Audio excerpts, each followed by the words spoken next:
চীনের পাহাড়ি এলাকায় বসবাস করা অনেক মানুষ এখনো ঘরের ছাদে ওঠানামার জন্য কাঠের তৈরি সিঁড়ি ব্যবহার করেন। এই সিঁড়িগুলো দেখতে বেশ আলাদা।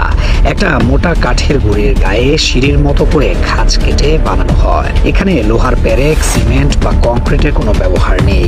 তাই বাইরে থেকে দেখলে অনেকের কাছে এগুলো ঝুঁকিপূর্ণ মনে হয়। তবে পাহাড়ে বসবাস করা মানুষের কাছে বিষয়টা একেবারেই স্বাভাবিক।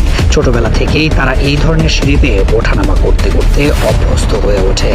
ফলে ভারসাম্য রাখা, ধাপে ধাপে ওঠা সবকিছুই তাদের কাছে সহজ হয়ে যায়। ভয় কাজ করে না, কারণ এটা তাদের দৈনন্দিন জীবনের অংশ। পাহাড়ি অঞ্চলে কাঠ সহজে পাওয়া যায়, তাই এটি সবচেয়ে ব্যবহারিক উপকরণ। কাঠের সিঁড়ি বানাতে খরচ কম, প্রয়োজনে সহজে সরানো যায় এবং ভেঙে গেলে মেরামত করাও কঠিন নয়। ভারী কংক্রিটের সিঁড়ি যেখানে বসানো কঠিন, সেখানে এই কাঠের সিঁড়ি সবচেয়ে কার্যকর সমাধান।